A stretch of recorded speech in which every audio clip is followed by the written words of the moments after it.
मधुकैटभ के बाद कथा आई सत्य की।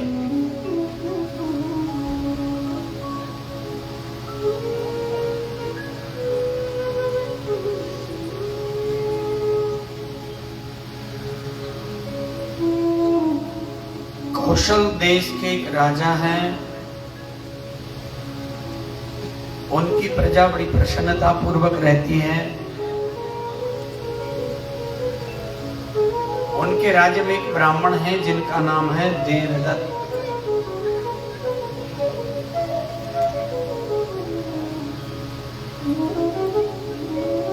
दिन कितने होते हैं सप्ताह में? तो आमतौर पर सभी कहेंगे 7 होते हैं। तुलसीदास जी को भी किसी ने पूछ लिया कि कितने दिन होते हैं, तो तुलसीदास जी ने कहा, तुलसी जा संसार में देखें नजर पसार, 7 दिवस में 3 नहीं, मंगल बुध इतवार। तुलसी जा संसार में देखें नजर पसार, 7 दिवस में 3 नहीं, मंगल बुध इतवार। और यहाँ गिनती इतवार से ही होती है।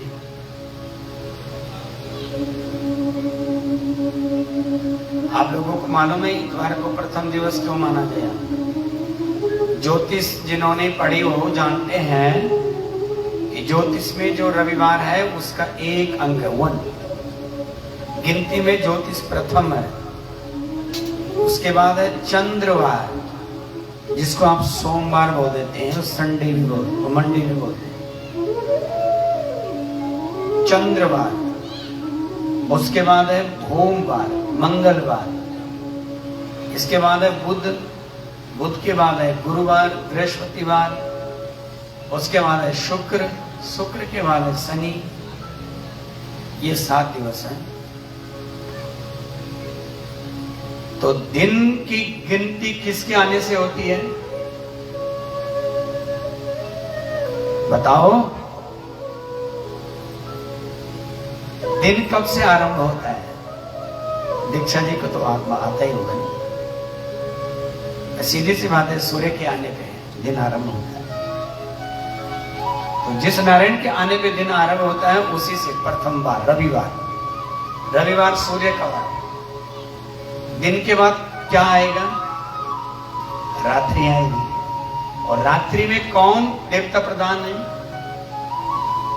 चंद्रमा। तो इतवार के बाद आया चंद्रवार, सोमवार। सोम इसलिए कह दिया कि चंद्र का संबंध भगवान सोम से, शिव से है, इसलिए सोमवार। इसी को ज्योतिष में चंद्रवार कहते हैं। और इसके बाद क्या होता है? मंगल तीसरे नंबर पे क्यों आया? मंगल है धरती का बेटा। दिन हुई रात हुई, अब दिन रात में इस शरीर को क्या चाहिए? क्या चाहिए इसको शरीर बताओ? सीधी सी बात है, अन्न चाहिए।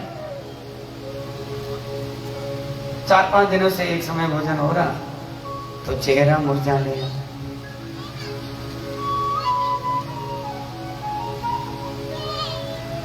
अगर 2 घंटे में पानी न मिले, प्यास लगी हो, क्षुधा पुराणम बलम न तेजम, सारे शरीर का बल और तेज नष्ट हो जाता है।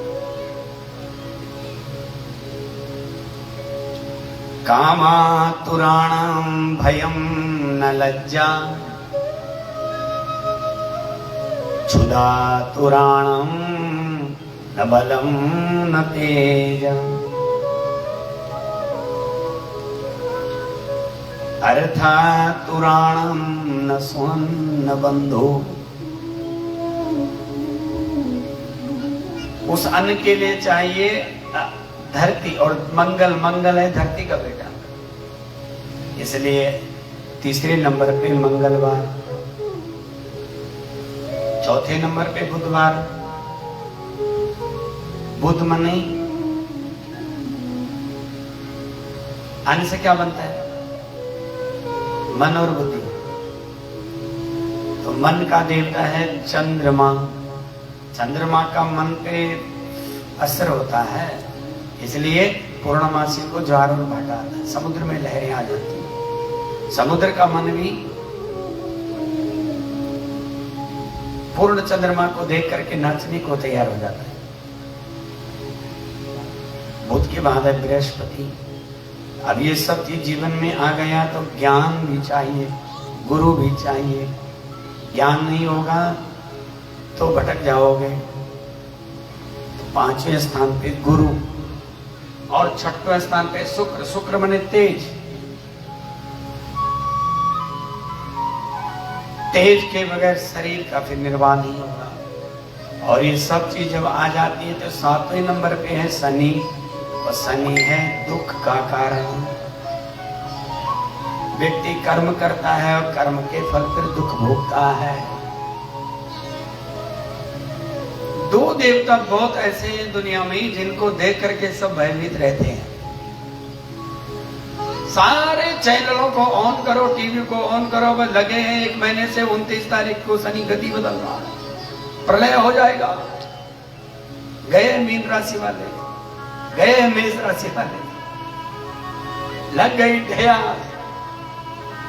आ गए 7.5 और सब भयभीत दौड़े सब मंदिरों की तरफ। हे महाराज हमारी जन्मपत्री देखो, इस शनि से बचाओ।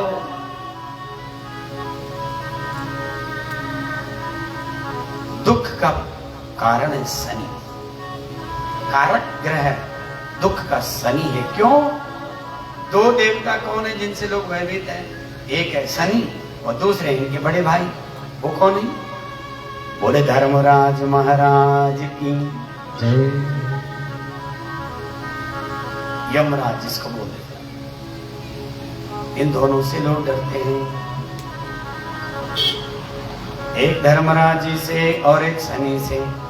जीते जी ये शनि तंग करता है, मरने के बाद यमराज से डर लगता है। ये किसके पुत्र हैं? सूर्य के पुत्र हैं। आरंभ हुआ था दिन सूर्य से, यानी सूर्य है समय, समय के हैं 2 पुत्र, एक तो है दुख, दूसरा है मृत्यु। और अंत में दुख के ही कारण तो मृत्यु होती है। कोई ऐसा गया आज तक जिसको दुख न हो, सीधे चला गया? तो मरने पे तो दुख हो गई। वेद व्यास जी कहते हैं कि 1000 बिच्छू एक साथ डंक मार ले, इतना दर्द जो महसूस होता है, इतना ही मरते समय होता है। तुलसी जा संसार में देखे नजर पसार, 7 दिवस में 3 नहीं, मंगल बुध इतवार। इस कलयुग के लोगों का एक तो तुलसीदास जी को मंगल नहीं दिख रहा है, और एक बुध, किसी के अंदर बुध मने होता है विश्वास। एक किसी पे विश्वास किसी को नहीं है, और इतवार मने होता है ज्ञान। ज्ञान भी किसी को नहीं। सबकी एक स्थिति हो रखी है, पर उपदेश कुशल वो तेरे। कोई ज्ञान लेने को तैयार है? जरा किसी से खड़े हो जाओ। जिस व्यक्ति ने कभी नाखून तक नहीं कटवाया हो, वो आपको सर्जरी की सलाह दे देता है। ऐसे ज्ञानी है धरती में।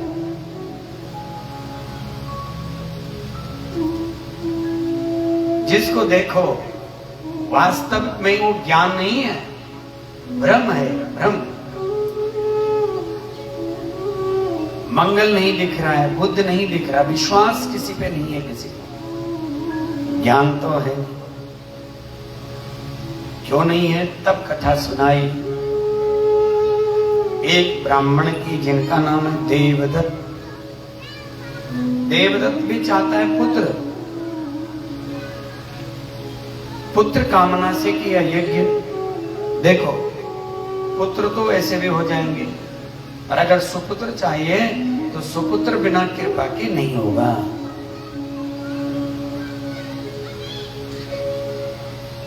आप कहो कि क्या कोई उदाहरण है, तो हाँ है। कश्यप जी की है 2 पत्नी, देवहूति और आहुति।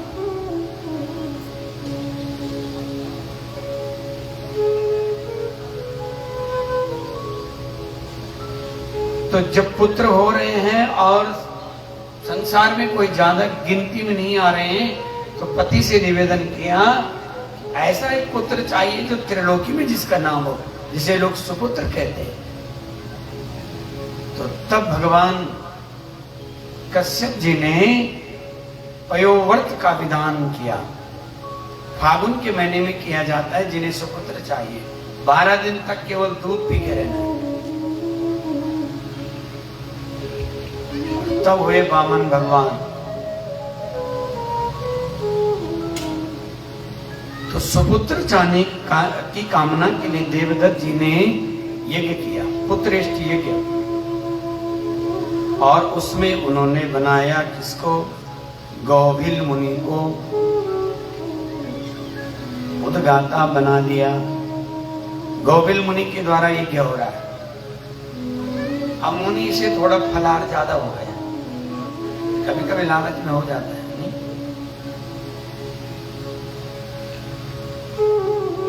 कभी जीवा की इच्छा में, कभी यजमान की इच्छा में। फलार ज्यादा हो गया तो मंत्र बोलने में श्वास टूट रही थी। वेद मंत्रों का जो गायन वो अलग है, सामवेद का जो गायन है वो अलग है। ये हमारे सामवेदी ब्राह्मण बैठे हैं, अगर श्वास टूट जाएगी तो गाना अच्छा नहीं लगेगा। और जब श्वास अवरुद्ध हुई तो देखो, यजमान कोई साधारण नहीं, वो भी एक ब्राह्मण है, नाम है देवदत्त। अब ब्राह्मण को लगाया बार बार ये मंत्र बोलने में गड़बड़ी करना।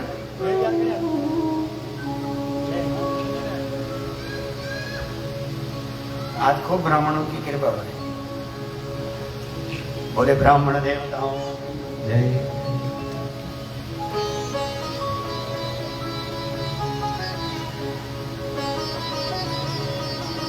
क्यों कृपा हो रही है? भगवान नारायण से पूछा मां लक्ष्मी ने कि आप किसके बलबूते पे ये शेष की सैया में बैठे, और भगवान की सैया तो देखो। किसी ने कभी पकड़ा है सांप हाथ से? सांप को छुआ है किसी ने? तो हाथ खड़ा करो। किसी ने नहीं छुआ। जो सपेरे के पास होता है उसको पकड़ लो कभी, देखना कितना मुलायम होता है। शायद ही उससे कोई ज्यादा मुलायम होता है और ठंडा शीतल। ऐसी सैया भगवान की है, आनंद देने वाले। ये किसकी कृपा से है प्रभु? तो तब भगवान ने कहा विप्र प्रसाद धरणी धरो हम, विप्र प्रसाद कमलाबरो हम, विप्र प्रसाद अजितो जितो हम, विप्र प्रसाद वैकुंठ धाम।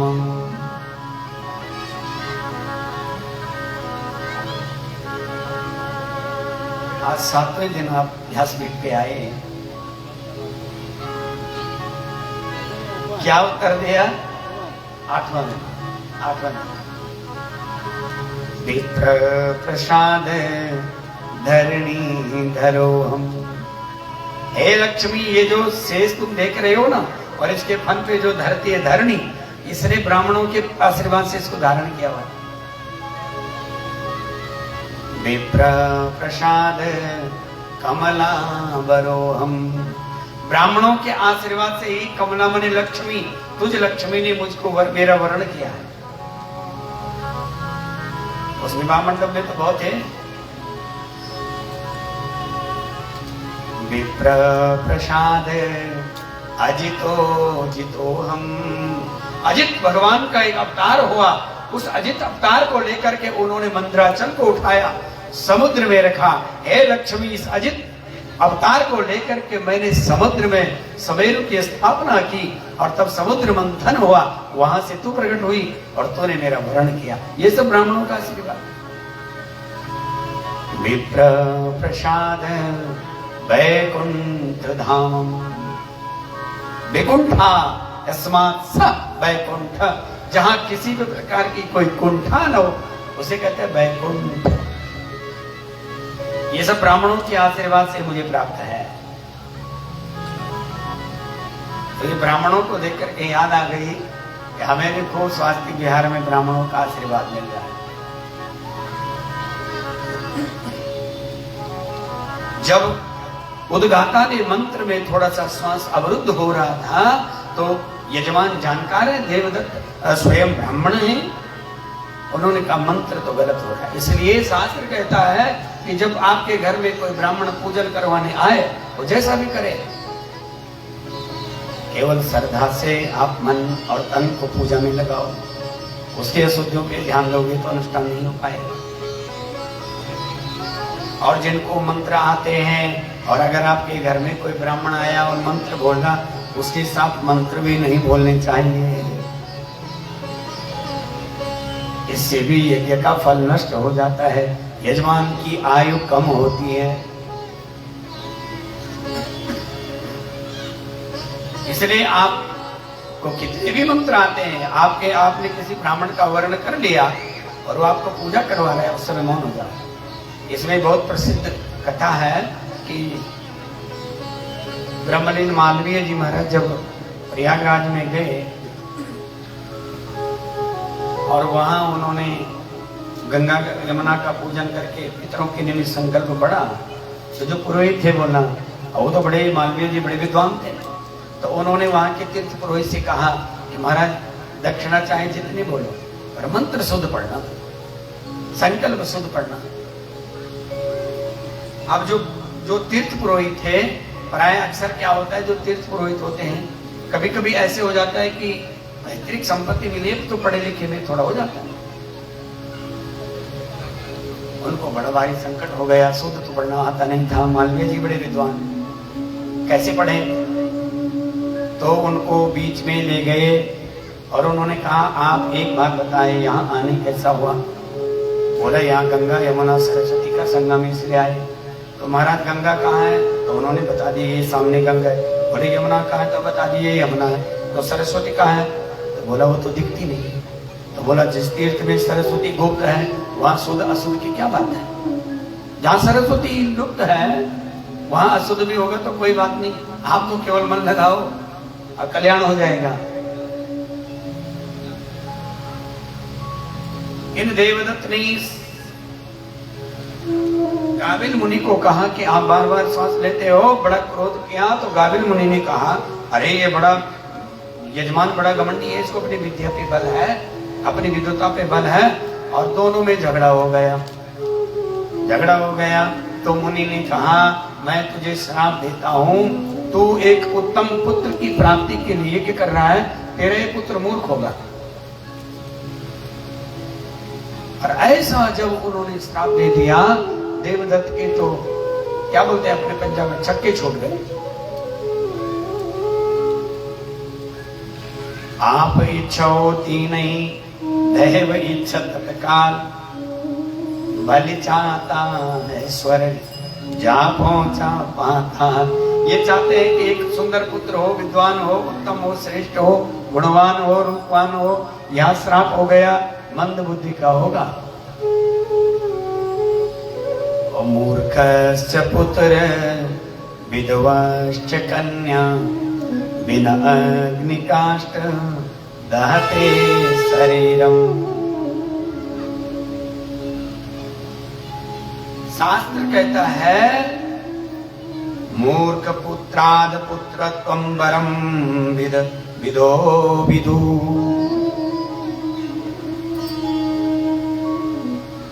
तथापि ब्राह्मणो मूर्ख सर्वेषां निध एव हि। बिना संतान का जीवन ठीक है, पर मूर्ख पुत्र नहीं चाहिए। इसलिए बड़ा दुख हुआ। क्या करे, श्राप हो गया। कालांतर में पुत्र हुआ और सचमुच में पुत्र मूर्ख हो गया। पुत्र का नामकरण हुआ, नाम रखा गया उतथ्य। बड़ा हुआ, जनेऊ संस्कार हुआ, स्कूल भेजा। हे भगवान, वो एक कहावत कहते, ओ ना मासी धन बाप पढ़े ना हम। पुराने लोग जानते, पुराने लोगों को ही पढ़ाया जाता था सब।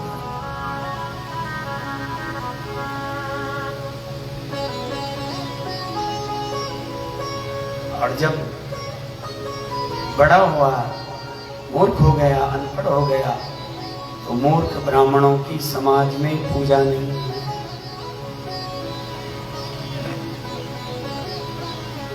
इसलिए बेचारा समाज से त्रस्त होकर के वन में चला गया और वहां उसने कुटिया बना ली, उसी में रहने लग गया। लेकिन यज्ञ के द्वारा हुआ था, भगवान की कृपा तो होनी है, इसलिए ऐसा व्रत ले लिया कि मैं कभी जीवन में झूठ नहीं बोलूंगा। मुझे भले पढ़ना लिखना कुछ नहीं आता है, पर एक काम तो कर ही सकते हो, मैं झूठ नहीं बोलूंगा।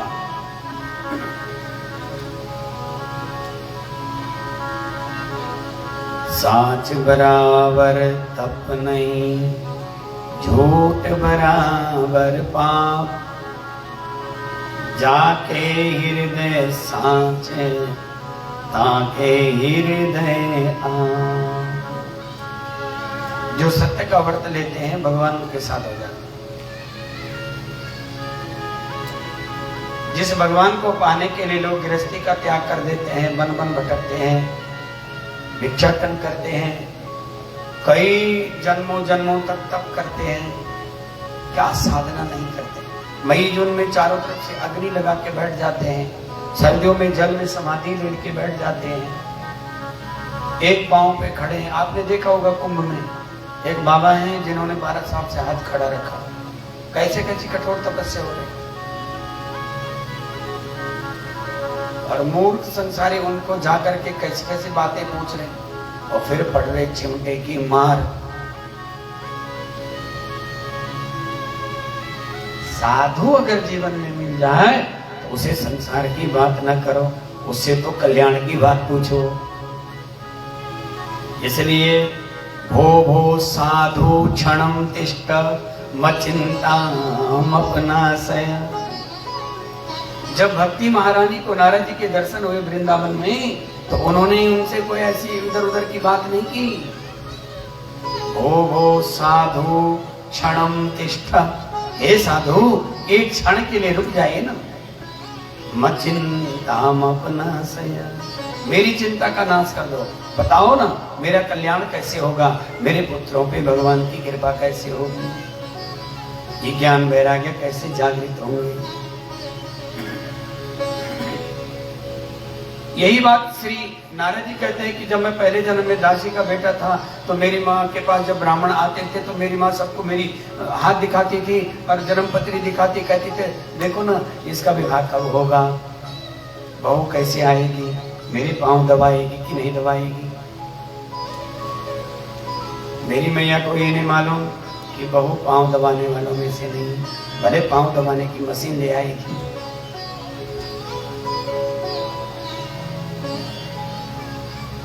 और मैं परेशान हो जाता था क्योंकि मैं तो भगवान को पाना चाहता था। संत मिलन सुख नहीं जग माही। इसलिए साधु मिल जाए, संत मिल जाए, उनसे कल्याण की बात पूछो।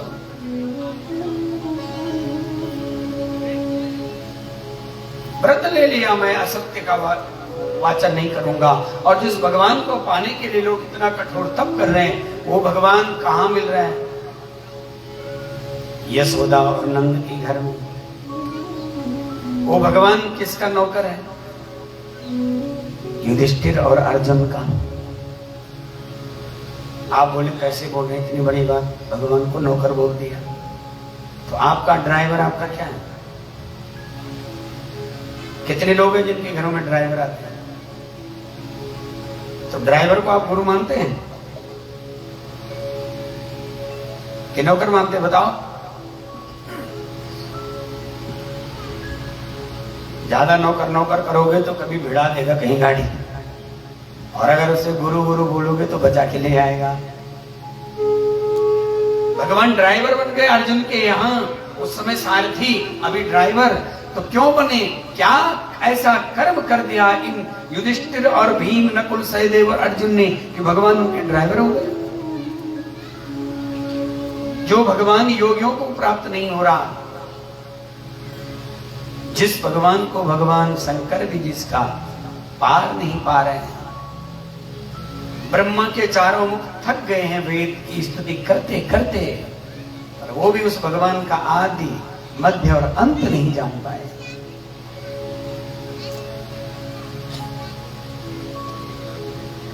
इनका एक ही कारण था, ये सत्यवादी थे। एक ही कारण था, ये मां के अनुयायी थे। जो मां ने कह दिया, मां हम एक वस्तु जीत करके लाए हैं, बेटा आपस में बांट लो। और चारों ने विवाह कर लिया द्रौपदी से, मां की आज्ञा हो गई।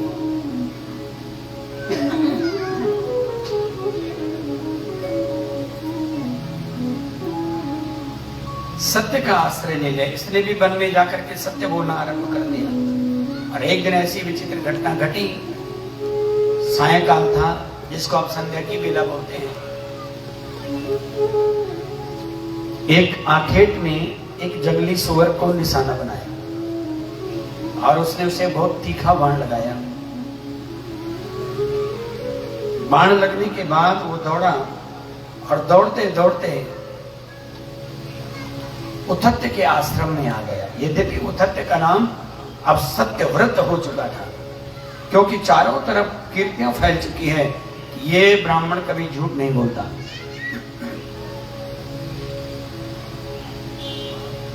सत्य कैसा हो? सत्य ऐसा हो कि जैसे युधिष्ठिर का था। द्रोणाचार्य जानते हैं कि मेरा पुत्र अश्वत्थामा मर नहीं सकता, शंकर जी का वरदान है वो तो। लेकिन घोषणा हो गई कि अश्वत्थामा हतो हतो, अश्वत्थामा मारा गया है।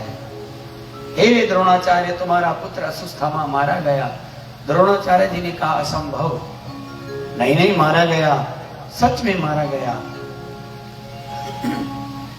भगवान कृष्ण कह रहे हैं, बोला मुझे विश्वास नहीं मानता। किसकी बात पे विश्वास है? यदि युधिष्ठिर बोल दिए अश्वत्थामा मारा गया, मैं मान लूंगा। शंकर जी की बात पे भरोसा नहीं हो रहा है, युधिष्ठिर पे भरोसा है। और भगवान ने युधिष्ठिर को कहा, बड़े भैया, यदि आप चाहते हो कि मेरी प्रतिज्ञा पूरी हो जाए, इन असुरों का नाश हो जाए, तो आप बोल दो अश्वत्थामा हतो हतो।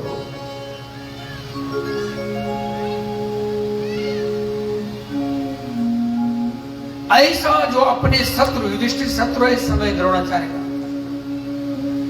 और वो शत्रु भगवान पे विश्वास न करके अपने शत्रु पे भरोसा कर रहा है कि युधिष्ठिर झूठ नहीं बोल सकता। यदि युधिष्ठिर ने कह दिया कि अश्वत्थामा मर गया, मर गया, और अस्त्र शस्त्र छोड़ करके बैठ गए। कितनी कोई एक छोटा कारण थोड़ी नहीं था भगवान का युधिष्ठिर के पक्ष में होने की।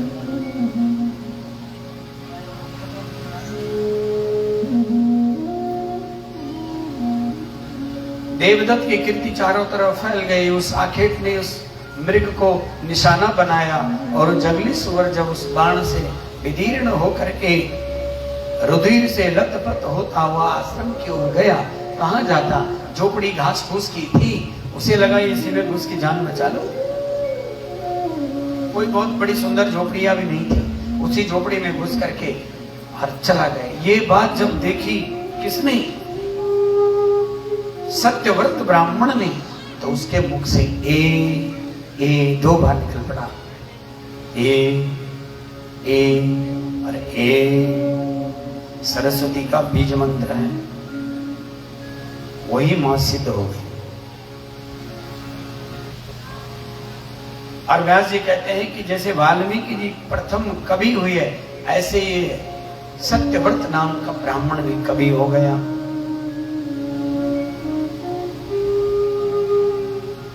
आखिर आता है, पूछता है, हे ब्राह्मण, क्या इधर मेरा मृग गया है? ये मन में विचार करते हैं कि मैं बोलता हूं सत्य, क्या गया है तो मृग मारा जाएगा, क्योंकि उसने दूसरा बाण उस धनुष पे साधा हुआ है। जैसे मृग दिखेगा छोड़ दूंगा। और यदि बोलता हूं कि नहीं देखा तो झूठ हो जाएगा। भगवान बड़े कौतुकी है, बहुत परीक्षा लेते हैं। और जो बच्चा जितना अच्छा पढ़ने में होता है, उसकी उतनी ही कठिन परीक्षा होती है। मानते हो इस बात?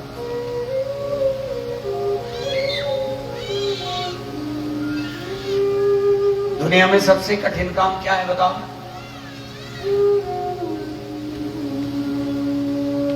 बताइए तो, आप अपना अपना अनुभव बताओ ना। शास्त्र को किनारे कर दो, अपना अनुभव बता दो। 3 कार्य हैं जो बड़े कठिन हैं। प्रथम, विद्यार्जन करना। दूसरा, धन अर्जन करना। तीसरा, तप करना।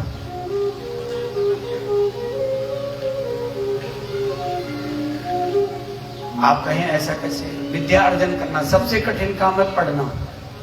अगर ये सरल होता तो सभी लोग IAS PCS होते हैं। बहुत कठिन है। और दूसरे स्थान पे धन कमाना। धन कमाना कोई सरल बात नहीं। अगर सरल बात होती तो दान देते समय इतना यहाँ नहीं चूकता। बिरले ही होते हैं खटाक से।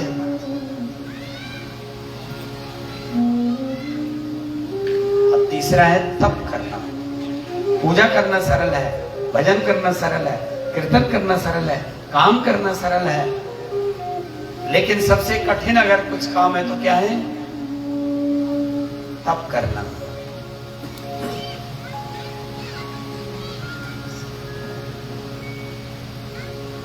कवि हो गए और उसने जब पूछा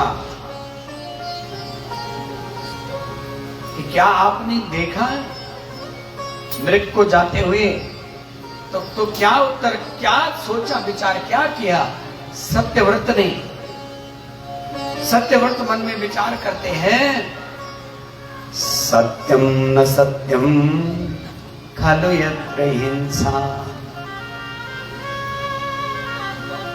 दयान्वितं चान्वितमेव सत्यम हितं नराणां भवति येन तदेव सत्यं न तथान्यथैवा। आज भगवान कैसी परीक्षा ले रहा है? सत्य बोलता हूं तो मृग मरता है, झूठ बोलता हूं तो व्रत टूटता है। कितनी बड़ी परीक्षा है प्रभु। और जितना जो बड़ा विद्यार्थी होगा उसकी परीक्षा उतनी ही हाई लेवल की होती है। छोटा मोटा 7, 8, 10 तक की क्लास तक साधारण टेस्ट, उसके बाद थोड़ा और कठिन पेपर, उसके बाद और कठिन, बाद में जाओ नौकरी के लिए 4th क्लास, 3 क्लास, क्या क्या क्लासें होती हैं। लेकिन अगर इनमें से कोई सिविल सर्विस के लिए प्रयत्न करे तो कितना कठिन पेपर होगा? होगा कि नहीं होगा?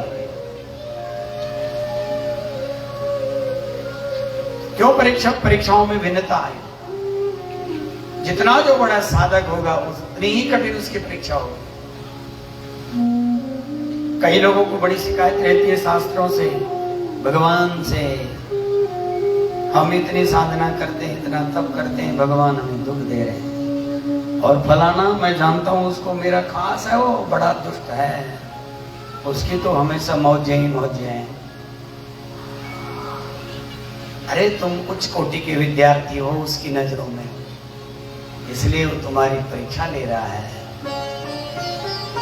और जब उस परीक्षा में खरे उतर जाओगे तो तब तुम्हारा कल्याण हो जाएगा।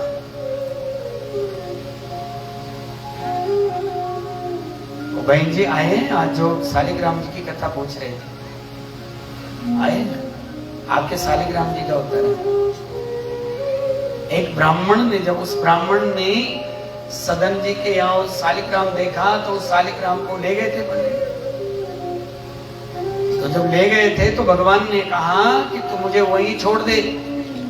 आपने यहां तक सुना, उसके बाद आप अटक गए अपने यूट्यूब चैनल में, कथा रह गई।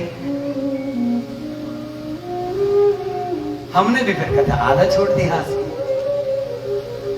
तो जब सपने में भगवान ने कहा कि मेरा मन यहां नहीं लग रहा तो मुझे वहीं छोड़ दे, उसने कहा नहीं छोड़ूंगा उसका साई के पास।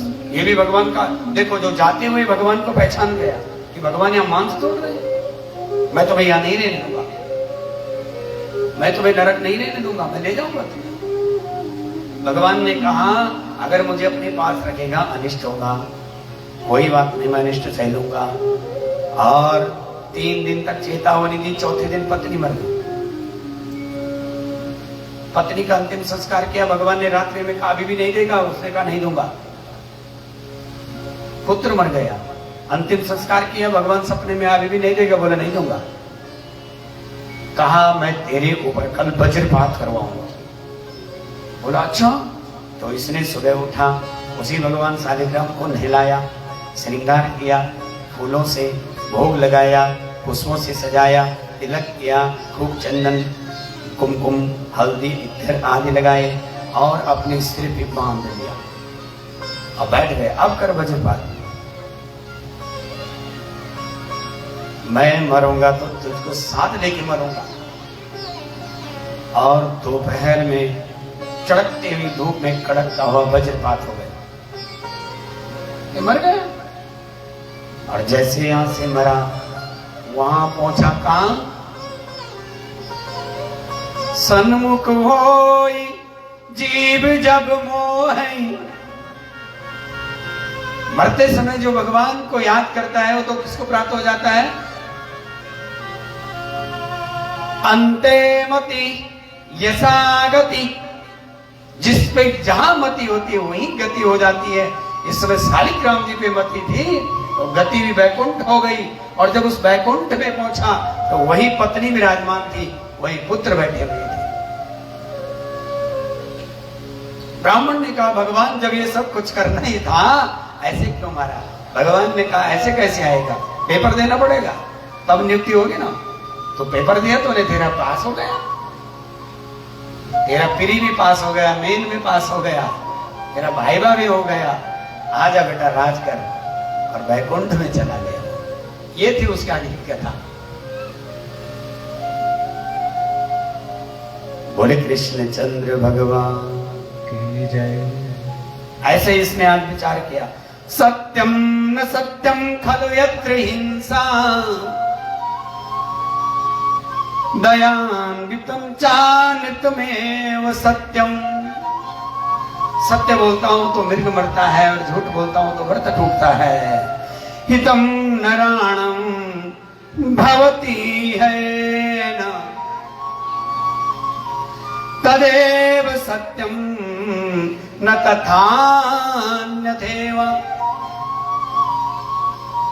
सरस्वती की कृपा हो गई। क्यों? निर्मल मन जन सो मोहि पावा,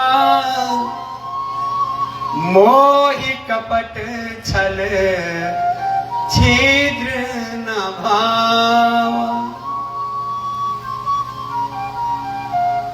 जैसे हो, जो तुम्हारी स्थिति पापी हो, दुराचारी हो, गुस्सैला स्वभाव है, लोभी हो, कामी हो, भगवान के सामने वैसे ही जाओ।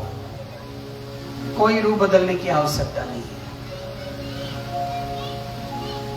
जब भगवान ने अवतार लिया तो 2 जीव ऐसे हुए जिन्होंने भगवान के पास गए, रूप बदल के गए।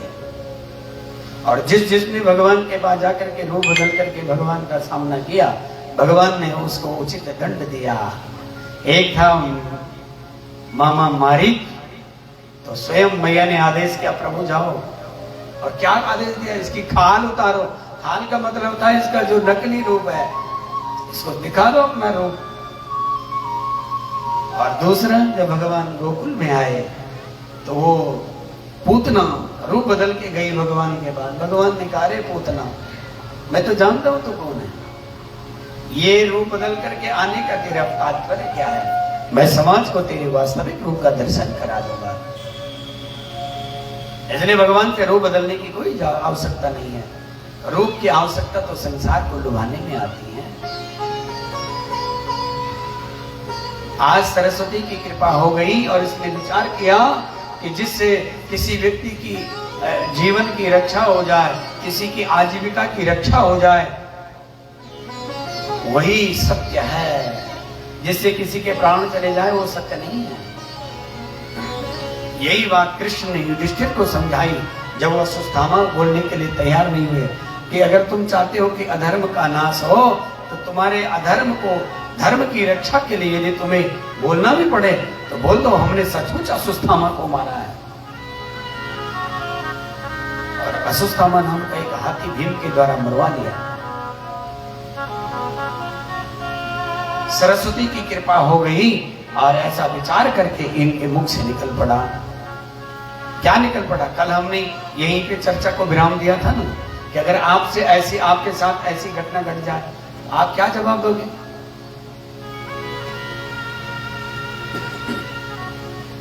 और इस ब्राह्मण ने जो जवाब दिया उसको सुनो। या पश्यति न सा ब्रूते, या ब्रूते सा न पश्यति। हे व्याध, ध्यान से सुन। अहो व्याध स्वकार्यार्थिने किम पृच्छसि पुनः पुनः। तो बार बार मेरे से पूछता है कि क्या तूने मेरी आंखें को देखा? सुन, जिन आंखों ने देखा है वो बोल नहीं सकती।